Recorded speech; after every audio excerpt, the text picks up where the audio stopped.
inspiração divina, está fazendo o ano bíblico, e dentre os profetas menores temos um livro que fala exatamente de um tempo muito distante. Esse profeta não era Daniel, esse profeta era exatamente Joel. Deixem suas Bíblias abertas em Joel no capítulo 1.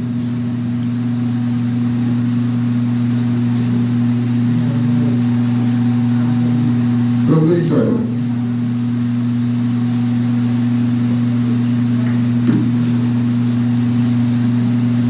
Capítulo 3, versículo 14.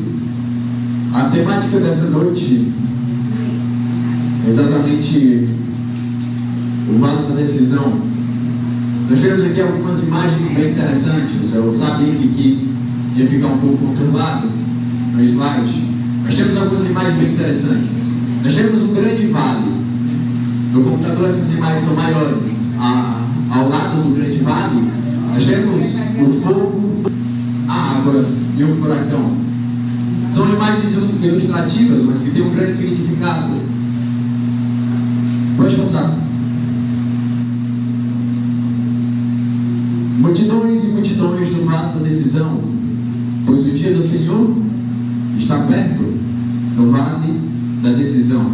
É isso que lemos em Joel, no capítulo 3, no versículo 14. Essa é a condição de milhares de pessoas lá fora. Essa é a condição de pessoas que buscam incessantemente por uma verdade que seja real e faça sentido na vida. No meio de 10 mil denominações, será então que Deus tem uma verdade? O mesmo Cristo que disse que havia apenas uma verdade, um caminho e apenas uma salvação, Ele não teria apenas uma verdade que guiaria o seu povo?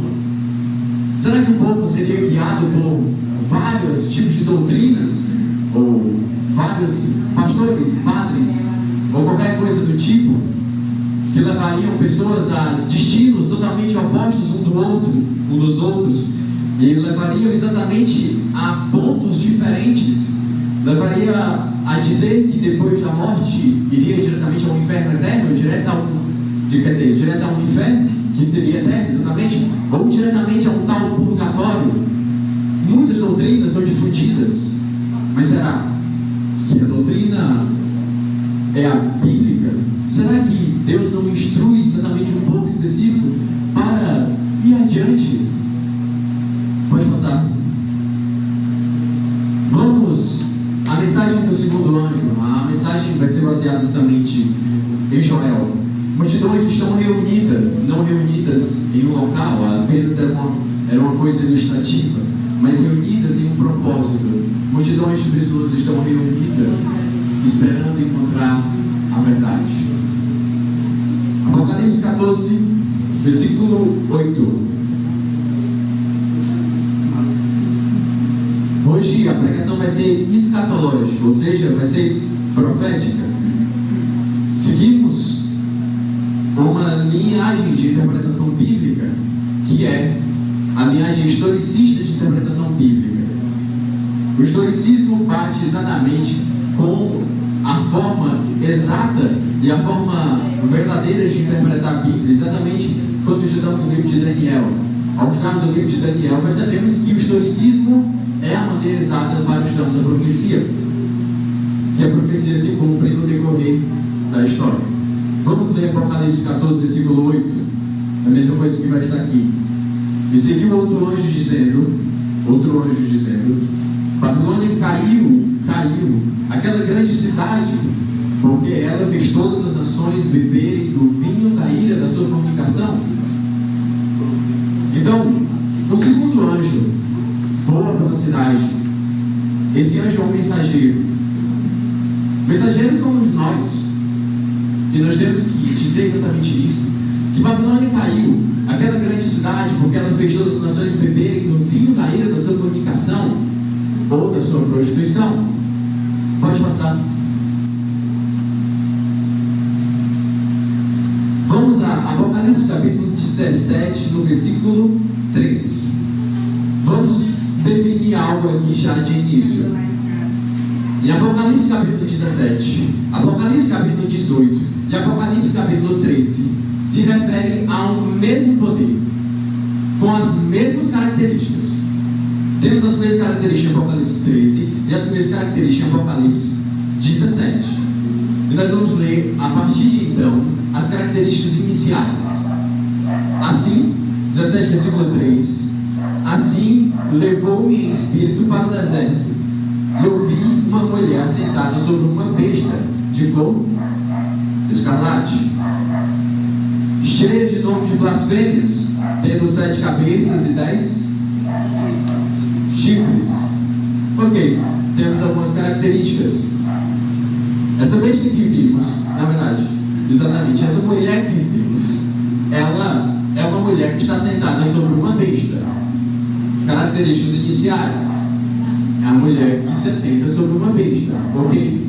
Em uma linguagem figurada, nós vamos imaginar assim, uma mulher que está sentada sobre a besta, uma besta que tem 7 cabeças e 10 chifres. Será então que você já viu algum animal com 7 cabeças e 10 chifres? A resposta é clara que não. Então, nós só podemos definir que essa é uma questão figurada. Não é a verdade do Icro que está falando aqui, na verdade não é literal, é algo figurado. Então nós vamos para algumas questões que aí está. Pode passar, quer só ver o slide seguinte? Volta no antigo. Deixa aí. Ok, vamos então para Apocalipse 17, versículo 9. Vamos definir o que é essas 7 cabeças primeiro, de início, ok? Temos 3 coisas grifadas: uma mulher, uma besta e 7 cabeças. De início, nós vamos falar o que são 7 cabeças. Versículo 9 diz assim: e aqui está a mente que tem sabedoria. As 7 cabeças são 7 montes ou 7 montanhas. Aí não, 7 montanhas sobre as quais a mulher está assentada.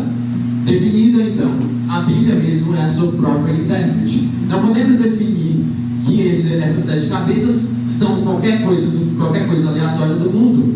A Bíblia é a sua própria intérprete. Tudo que tem na Bíblia de sentido figurado, é claro que a Bíblia dá o próprio significado àquele sentido figurado. E o versículo 9 diz: as 7 cabeças são também 7 montes.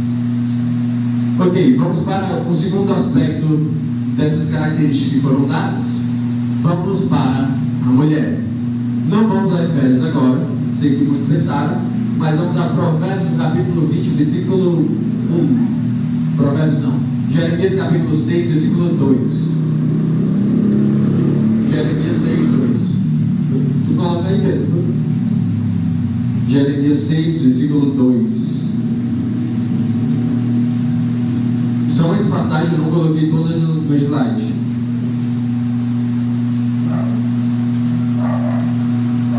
Versículo 2.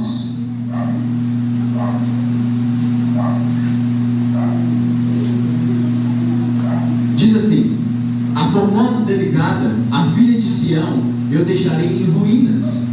É uma referência a uma mulher. Na minha versão diz assim: eu assemelhei a filha de Sião, uma mulher graciosa e delicada.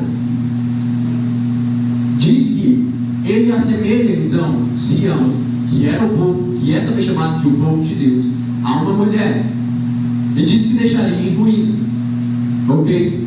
No Antigo Testamento dava-se a entender exatamente que uma mulher era o significado do povo de Deus.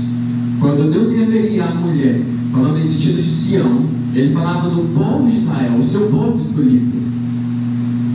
No Novo Testamento não é diferente. Vamos para as clássicas passagens de Efésios, capítulo 5, versículo 31 e 32. Efésios 5, 31 e 32.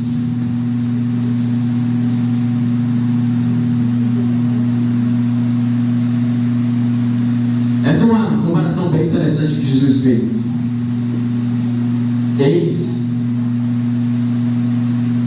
Paulo faz, na verdade. Eis porque deixará o homem a seu pai e a sua mãe e se unirá à sua mulher, e se tornarão os dois uma só carne. E aí tudo bem. Versículo 32. Grande é este mistério, mas eu me refiro a Cristo e à igreja. Mais uma vez uma referência dizendo que, comparando a Cristo ao homem que se casa com a igreja sendo a mulher. Não é então no Apocalipse que diz que Jesus veio buscar exatamente a sua noiva adornada de ouro que está à sua espera. A noiva é a igreja. Então vamos salientar: o significado de mulher em profecia é igreja, ou o povo de Deus, ou uma igreja adulterada, uma igreja prostituída. Vamos então para uma outra questão. É dito que essa mulher que tem 7 cabeças, que está sentada sobre uma besta que tem 7 cabeças, de cor escarlate, ela fala o nome de blasfêmias. Vou só citar uma passagem. Quando Jesus estava curando as pessoas em Jerusalém, em Israel, os fariseus acusaram a Cristo: esse homem blasfema, porque ele diz: perdoados são os teus pecados. Esse homem está blasfemando. Dá-se a entender então que blasfêmia é perdoar os pecados sem ter o poder para tal. Isso consiste em blasfêmia. Uma outra questão é sobre o vinho. Diz que ela está embebedada. O vinho, em Provérbios capítulo 20, versículo 1, diz que a pessoa fica desorientada.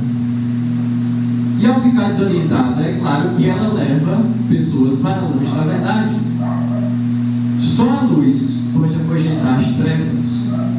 Com a luz das profecias, nós saberemos quem é Babilônia. Lembrando sempre, Babilônia não é um poder específico, são um amontoado de poderes. Mas Babilônia tem uma representação clara da mulher que se assenta sobre a besta. Pode passar. Os significados que nós aprendemos aqui até então: nós entendemos que uma mulher tem o significado de igreja. Uma besta, que não foi falado, vamos a ela, vamos a esse verso, tem o significado de nação, mas nós vamos em direção a esse verso. Daniel capítulo 7, versículo 23. Daniel capítulo 7, versículo 23. Pode colocar aí para ser mais rápido. Amém?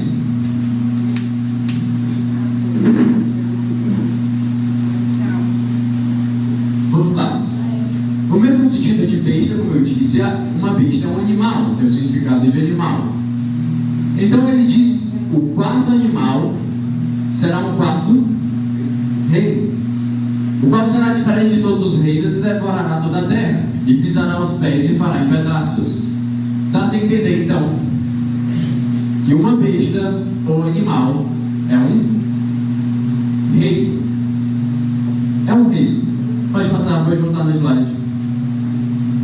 Então, os significados são: uma mulher significa uma igreja.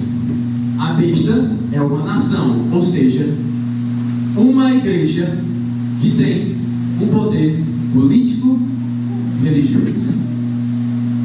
As 7 cabeças são 7 montes. Apocalipse 17, versículo 9. A prostituta significa exatamente uma mulher que está adulterada, uma mulher que é apóstata. Em Apocalipse capítulo 12, nós vemos uma mulher que tem 12 estrelas sobre seus pés e que tem exatamente a luz guiando ela. As 12 estrelas representando exatamente os filhos, quer dizer, as 12 tribos de Israel ou os 12 apóstolos. Em um sentido claro, nós temos uma mulher que ela é pura, uma mulher que tem a pura verdade, em Apocalipse 12. Em contraste a essa mulher, em Apocalipse 17, nós temos uma mulher que é uma prostituta. No próprio título diz: a grande meretriz, em algumas versões, ou a grande prostituta, em outras versões. O mais interessante é que até as vestes, João cita com inspiração de Deus. As suas vestes são púrpura e escarlate. É o vídeo? Não? Pode passar. Vamos assistir um vídeo juntos. A Cidade do Vaticano é a única igreja-estado no mundo. É conhecida como a Cidade dos Sete Montes, e suas cores primárias são púrpura e escarlate.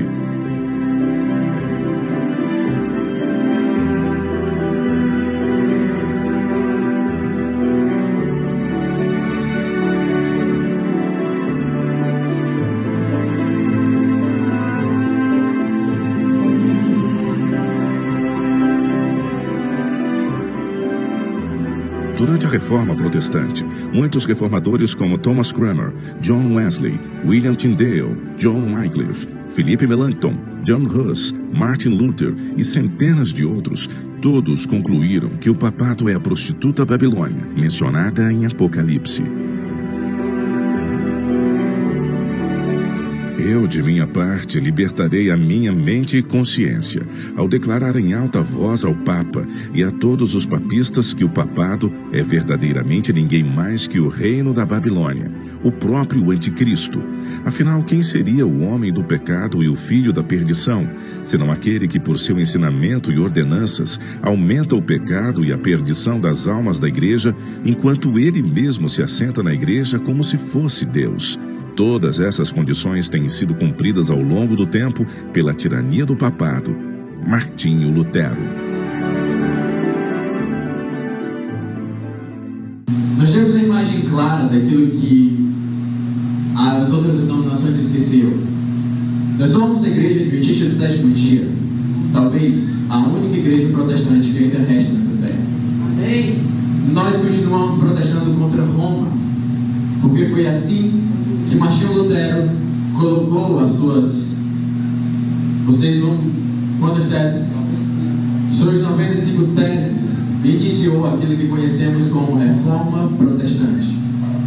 Em todos, na maioria dos seus líderes da Reforma Protestante, todos eles defenderam uma única coisa. Roma papal, ela é exatamente o anticristo, a besta, a grande prostituta apontada por João no Apocalipse. Não temos outra definição melhor do que essa. A Bíblia é clara em todas as características, até nas suas cores. Os montes, no qual se você colocar no Google a mesma coisa, você vai dizer a cidade que está sentada sobre 7 montes, você vai encontrar cidade de Roma. Nós temos o Vaticano como exatamente esse poder chamado de a prostituta do Apocalipse, aquela que embebeda os reis, as nações e todas as demais religiões. O mais incrível é que causa indignação, exatamente porque há milhares de outras denominações que julgam exatamente serem protestantes, mas na verdade elas são evangélicas ou qualquer coisa do tipo, mas elas não protestam mais contra Roma porque elas não colocam mais o papado como o anticristo. Definem que o anticristo é qualquer coisa que ainda virá, mas os seus próprios reformadores, aqueles que levantaram esse movimento, defenderam aquilo que nós ainda defendemos. Nós não trazemos uma nova luz para o mundo, nós trazemos uma luz que sempre foi consenso sobre todos eles. Não trazemos uma nova luz, mas trazemos luzes sobre verdades esquecidas. Acredito que com certeza isso foi que nós somos chamados para fazer. Essa é uma mensagem do segundo anjo. Diremos então que caiu Babilônia. De Babilônia não virá mais nada de bom. Pode passar. Em Daniel capítulo 7, versículo 25, temos coisas inacreditáveis, mas que não é inacreditável para... Já virou um senso comum, já virou um tipo de costume, as pessoas não veem mais isso com os olhos de surpresa, parece tudo normal. Em Daniel capítulo 7, versículo 25, nós temos uma coisa que esse poder, o mesmo poder fez.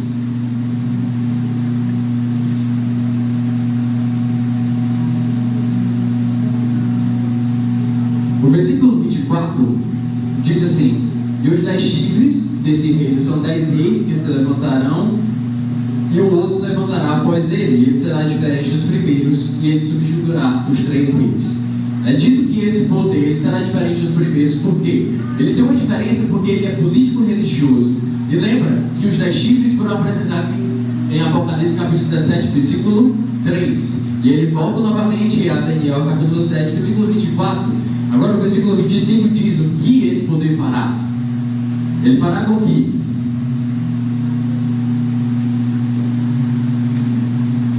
vou ler aqui 7,25 diz assim: ele falará grandes palavras contra o Altíssimo e irá consumir os santos do Altíssimo e intentará mudar tempos e leis, e eles serão dados em sua mão até um tempo, tempos e uma divisão de tempo, ou nas suas versões, um tempo, 2 tempos e metade de um tempo. Então, nós temos um poder que jogaria a verdade por terra e quebraria em pedaços todos os reinos e devoraria toda a terra. Esse poder ele cuidou exatamente de mudar aquilo que conhecemos de lei, o tempo e a lei. Todos nós conhecemos que nós seguimos um calendário gregoriano, que é exatamente do Papa Gregório. Ao olharmos para a lei, nós sabemos mais do que ninguém que a lei de Deus foi mudada. Pode passar. Os 10 mandamentos segundo o catecismo, para quem fez o catecismo, diz exatamente isso: amar a Deus sobre todas as coisas. Agora abrem Êxodo capítulo 20 e vejam o que Deus escreveu nos 10 mandamentos, nas 2 tábuas de pedra, e vejam o que o catecismo diz. E aí você perceberá que Daniel estava falando exatamente de Roma.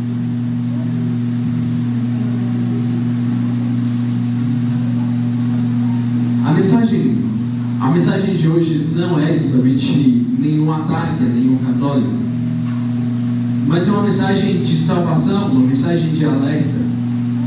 Vivemos em dias de festa, onde as pessoas vão em busca dos seus prazeres, quer dizer, vão em busca de uma fé em apenas 10 dias, e no final se acabam em festas e bebedeiras, e voltam novamente ao confessionário se confessar aos padres. Isso é com certeza uma patifaria sem fim. Nos 10 mandamentos nós temos amar a Deus sobre todas as coisas. Não muda no primeiro mandamento da lei de Deus, mas o segundo mandamento diz, leia aí para mim, não tomar seu santo nome em vão. O segundo mandamento não era isso. O segundo mandamento era: não farás para ti imagem de escultura e não adorarás. Mas eles retiraram esse mandamento, ou seja, eles mudaram a lei. O terceiro mandamento é guardar domingos e festas. O quarto mandamento é honrar pai e mãe. O domingo nem existe nos mandamentos, e eles colocaram. Nem tem a palavra domingo na Bíblia. Todas as vezes que a Bíblia se refere ao domingo, se refere ao primeiro dia da semana. Honrar pai e mãe, não matar, sendo o quinto, que seria o sexto. O sexto deles é não pecar contra a castidade, que é mais um mandamento para os padres, nesse tipo para economizar os recursos da igreja, para que eles não tenham mulheres. O mandamento sétimo, não furtar, não levar falso testemunho, não desejar a mulher do próximo e não cobiçar as coisas alheias, que é exatamente a mesma coisa. Dividiram o 10º mandamento da lei de Deus em 2, para exatamente deixar em 10, porque retiraram o segundo mandamento para não fazer imagem de escultura. Quem é esse poder? Que tem poder para mudar os tempos e até mesmo acrescentar e retirar aquilo que o próprio Deus escreveu. Pode passar.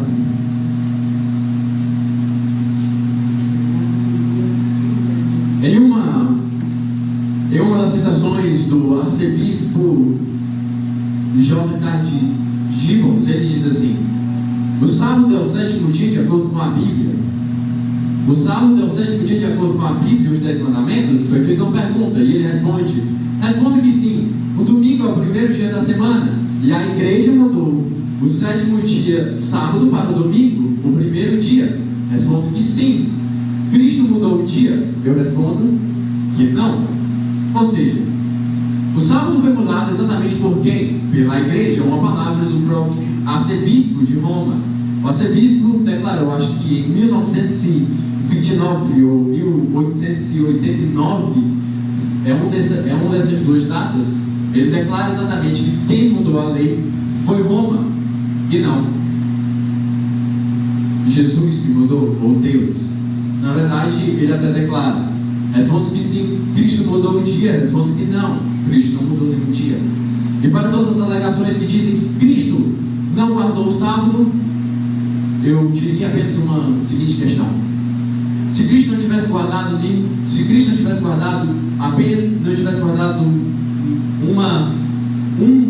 uma característica da lei, um dos mandamentos da lei, ele não seria o sacrifício puro e perfeito.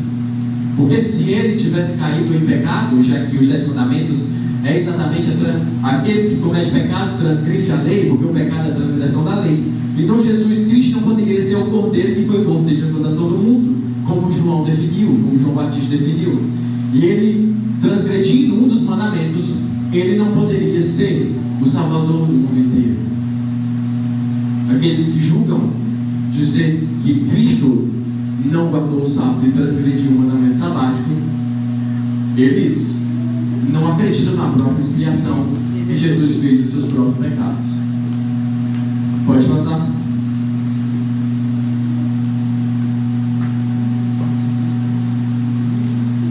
E o que dizer das demais religiões? Hoje nós falamos muito sobre o catolicismo apostatado, a igreja apóstata.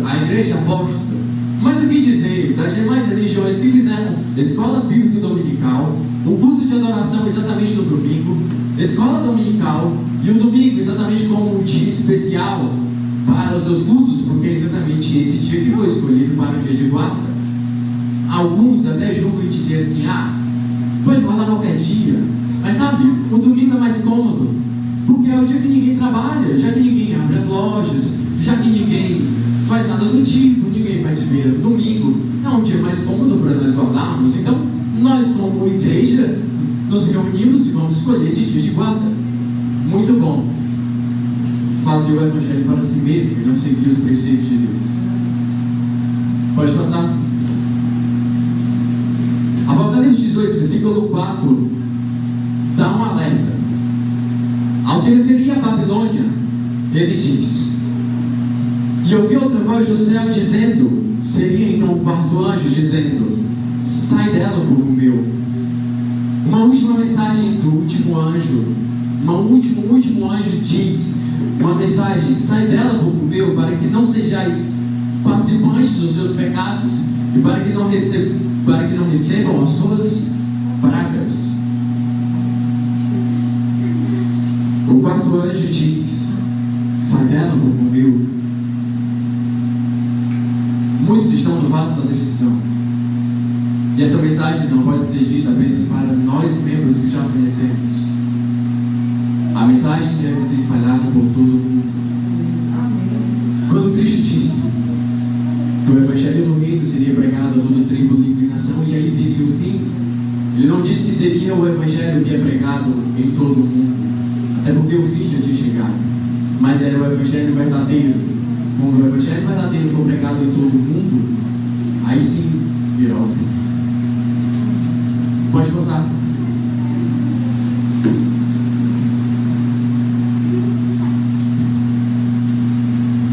Temos uma imagem muito marcante, uma imagem clara que se apresenta aos nossos olhos. Mas antes de falarmos sobre isso, nós temos algumas imagens interessantes. Nós temos a Igreja Universal na tela, temos outras denominações aqui citadas, e temos exatamente alguns conhecidos como Silas Malafaia, como Ed Macedo, da Universal, ou como aquele próprio deputado, que agora eu esqueci, Marcos Feliciano.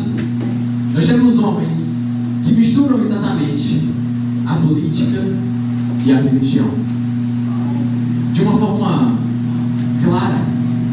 Isso é extremamente perigoso. Na época de Cristo, os líderes religiosos recorreram, na verdade, ao poder político de Roma para crucificar Cristo. Cristo morreu de uma forma na crucifixão. Aquela era a forma no qual os romanos matavam os criminosos. Os líderes da época, sendo os fariseus e até parte do sacerdócio, recorreram ao poder político para sacrificar Cristo. Na Idade Média, a igreja recorreu aos reis da terra para matar os hereges. Em uma época final não poderia ser diferente, até porque em Eclesiastes diz: não há nada novo debaixo desse sol. Tudo se repete. Satanás é o mestre da repetição. Ele repete de maneiras distintas, mas ele repete as mesmas coisas. Nesse sentido, nós temos o destino final. A igreja recorrerá novamente ao poder estatal. Os ímpios se perderão. Em um momento, nós falaremos logo mais. Pode passar. A mensagem do terceiro anjo diz, Apocalipse 14, versículo 9 e 10, para quem quer acompanhar. E seguiu-se o terceiro anjo dizendo em alta voz: se algum homem adorar a besta em sua imagem e receber sua marca em sua testa ou na sua mão, este beberá do vinho da ira de Deus, que é derramado sem mistura no cálice de sua indignação, e ele será atormentado com fogo e enxofre na presença dos santos, anjos e na presença do Cordeiro. Ok? Então, a passagem diz que o terceiro anjo segue, e ele diz, faz um alerta: se vocês adorarem a besta e sua imagem, e receber sua marca em sua testa e na sua mão, vocês beberão do vinho da ira de Deus, que é derramado sem nenhuma mistura de cálice. Não há nenhum ato de misericórdia de Deus nesse instante. Nesse instante, é como se Deus estivesse no limite. A sua lei foi jogada por terra. E chega então o momento de agir. Vamos, pode passar.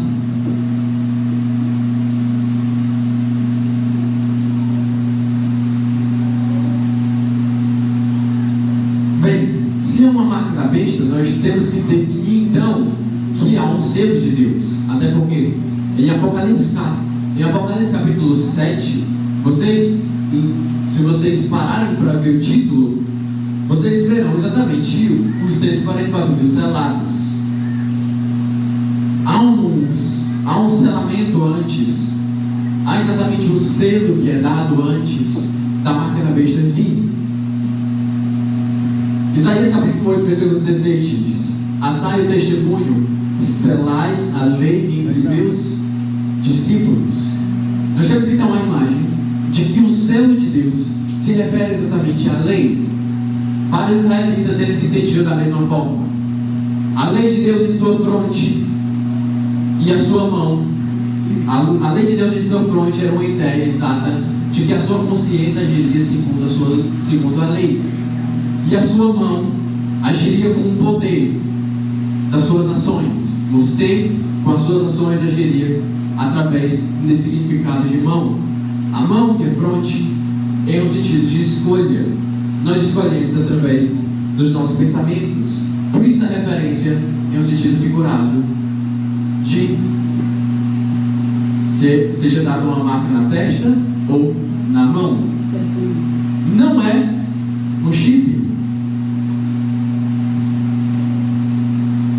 É claro que não vou bater o martelo, mas Deus não recorreria a um sentido tecnológico para definir a adoração daqueles que escolheriam a Deus e daqueles que não escolheriam a Deus. A adoração sempre teve um sentido de obediência, e obediência se refere aos 10 mandamentos. Pode passar.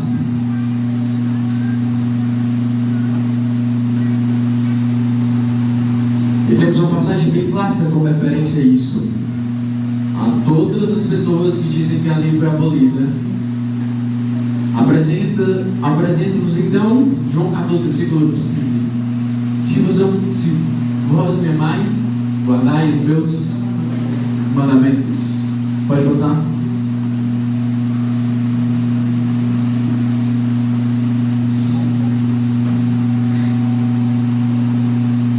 No final, querendo ou não, o Estado e a igreja se darão as mãos novamente.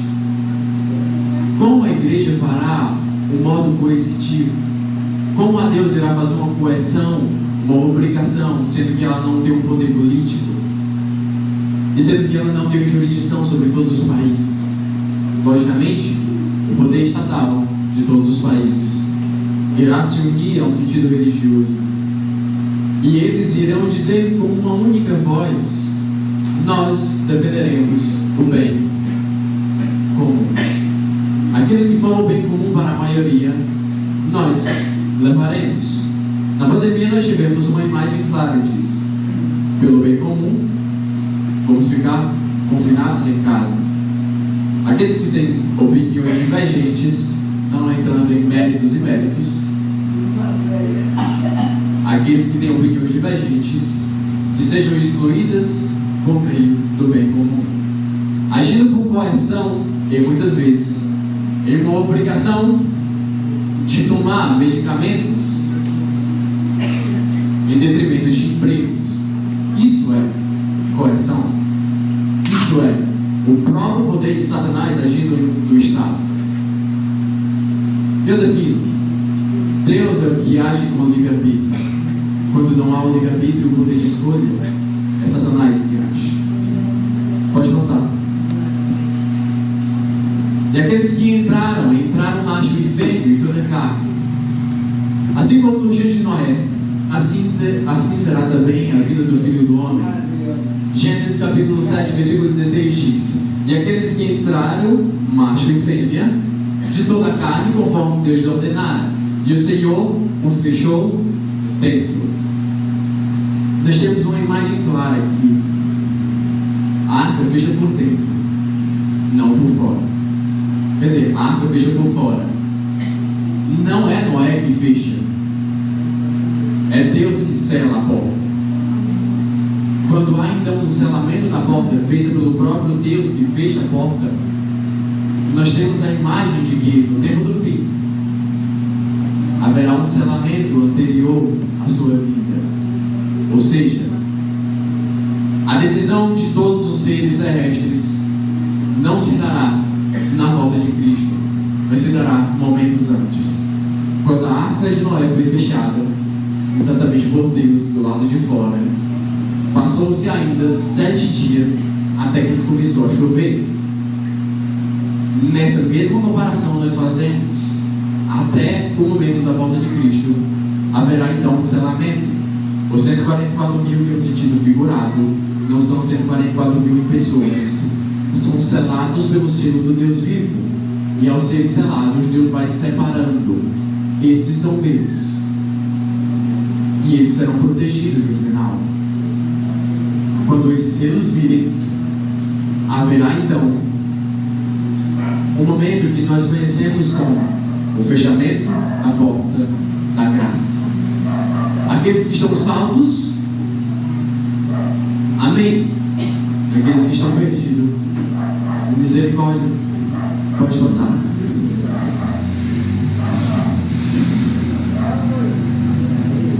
Quando Deus selar na testa dos seus filhos, escolheram os seus filhos, exatamente aqueles que escolheram guardar a sua lei, Haverá um período bem difícil, mas não para nós, se assim estivermos ao lado de Cristo. Sabe por quê? Porque Deus irá lançar exatamente a sua ira em 7 pragas. Nós temos novamente uma imagem do que aconteceu no Egito, só que foi 10 pragas. Lembra do que aconteceu na 10ª praga? Na morte dos primogênitos? As suas portas foram seladas com sangue, e ali significava dizer: o anjo vai olhar para aquela porta e vai dizer: aqui está selado um filho de Deus. Eu não irei matar um primogênito nessa casa. Mas nas casas que não estavam seladas com sangue, morria-se o primogênito em todo o Egito. Da mesma forma, assim como foi a imagem da 10ª praga no Egito, será também nos últimos dias. As pragas irão cair em diferentes pontos do planeta terrestre, sem nenhuma cólera e misericórdia de Deus. Deus não terá misericórdia nesse último instante, porque a sua paciência foi pro limite. Pode passar. Mas no final, Cristo os protegerá. Porque, querendo ou não, em Apocalipse 13 diz: e fará com que os pequenos e os grandes, os livres e os escravos, que seja dada certa marca na fronte ou na mão. E vamos ler Apocalipse 13. Não vou ficar citando aqui. Versículo 16, versículo 15. E ele tinha o poder de dar vida à imagem da besta, e a imagem da besta poderia tanto falar quanto fazer os que tantos quanto não adorassem a imagem da besta fossem mortos. E ele fez com que tanto pequeno quanto grandes, ricos e pobres, livres e escravos, recebessem uma marca em sua mão direita ou nas suas testas. O versículo 15 é interessante em dizer que essa besta, que tem a sua imagem, ela faz com que aqueles que não adorem a besta até morrerem. Haverá sim um decreto de morte no final para aqueles que não irão se aliar ao bem comum. É claro, nós já somos pré-tribulacionistas, nós somos tribulacionistas. Não há nada na Bíblia que defenda a tese que a igreja será arrebatada antes. Todas as passagens bíblicas declaram que nós seremos arrebatados quando Cristo voltar. Então, ainda assim, coloca-nos nós novamente. Ainda assim, nós temos uma certeza clara. Segundo Daniel, capítulo 12, o grande príncipe se levantará e defenderá os filhos de Deus. Porque Cristo os protegerá. Miguel se levantará. E ainda que o mundo esteja caindo sobre as nossas cabeças, nós teremos a certeza: Cristo estará conosco. Ele prometeu no final. Daniel capítulo 12, versículo 1 e verso 2, para quem quer anotar. Pode passar. Em Colossenses, o capítulo 1, versículo 12 a 14, nós temos uma última passagem. Dando graças ao Pai que nos fez dignos de sermos participantes da herança dos santos na luz, Ele nos livrou do poder das trevas e nos transferiu para o reino do seu amado Filho, em quem temos a redenção pelo sangue, o perdão dos pecados. Unicamente pela sua graça nós seremos salvos. Não somos salvos pela lei, nem comum, mas nós temos que batermos o pé e dizer: não seria então nós imitadores de Cristo? E para sermos imitadores de Cristo, somos imitadores do seu caráter. Jesus veio cumprir a lei? A resposta é sim ou não? Ele vindo cumprir a lei, ele não guarda a lei dos 10 mandamentos? Sim. E nós não somos chamados para sermos imitadores de Cristo? Com certeza. Ao sermos imitadores de Cristo, nós também guardamos os 10 mandamentos. não para nos salvarmos, mas porque o seu sangue e a sua graça nos faz obedecer a sua vontade. Não pelos nossos próprios poderes, mas pelo seu poder. Pode passar.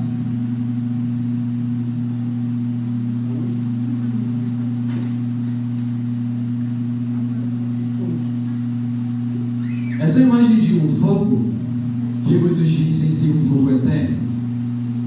Mas o Apocalipse 20 não diz sobre um fogo eterno. O Apocalipse 20 fala de uma segunda morte. O Apocalipse 20, versículo 14 diz: e a morte e o inferno foram lançados no lago de fogo. Ora, esta é a segunda morte. Em Apocalipse 22, vamos para o último verso.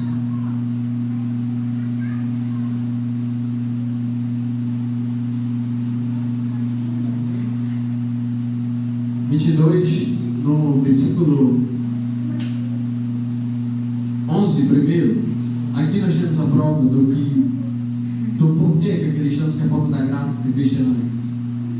Continue o injusto fazendo injustiça, continue o imundo ainda sendo imundo, o justo continue na prática da justiça e o santo continue a santificar-se. Porque nós temos essa certeza de que esse é o momento antes da volta de Cristo, porque no versículo 12 diz assim: e eis que eu venho sem demora, e comigo está o galardão que tenho para retribuir a cada um segundo as suas obras. Somos julgados então pelas obras. E no final, versículo 17 ao 19 ao 21, vamos ler até o 21. Vamos ler as últimas palavras de Cristo, as últimas palavras de Deus, sendo João sendo inspirado. O Espírito e a noiva dizem: vem. Aquele que ouve, diga: vem. Aquele que tem sede, venha. E o que quiser, receba de graça a água da vida. E eu, a todo aquele que ouve as palavras da profecia deste livro, testifico: se alguém fizer qualquer acréscimo, Deus lhe acrescentará os flagelos escritos nesse livro, ou seja, as pragas. E se alguém tirar qualquer coisa das palavras do livro dessa profecia, Deus tirará a sua parte da árvore da vida, da cidade santa e das coisas que se acham escritas neste livro. Lembre-se, para aqueles que não retiraram, mas para aqueles que sabem que estão no caminho errado, mas ainda assim pregam sabendo, eles cairão no mesmo aspecto. Eles serão retirados a sua parte da árvore da vida, porque eles pregam falsidade. Versículo 20, aquele que dá testemunho dessas coisas diz: certamente eu venho sem demora. Jesus reitera toda hora: amém. Vem, Senhor Jesus. A graça do Senhor Jesus seja com todos. E esse é o último verso, né? A graça de Jesus seja com todos nós. E tirando totalmente a ideia de fogo, que não é um fogo eterno, porque nossa matéria se consome, nós não queremos participar dos flagelos, nós não queremos adorar a besta e a sua imagem. E quando o mundo todo cair sobre as nossas cabeças, quando todas as religiões se unirem, até porque em Apocalipse 17, versículo 5, que eram muitas passagens, eu não citei, diz que Babilônia é exatamente a mãe das meretrizes da terra. Sendo ela mãe, ela tem filhas, e as suas filhas voltarão novamente aos braços de sua mãe.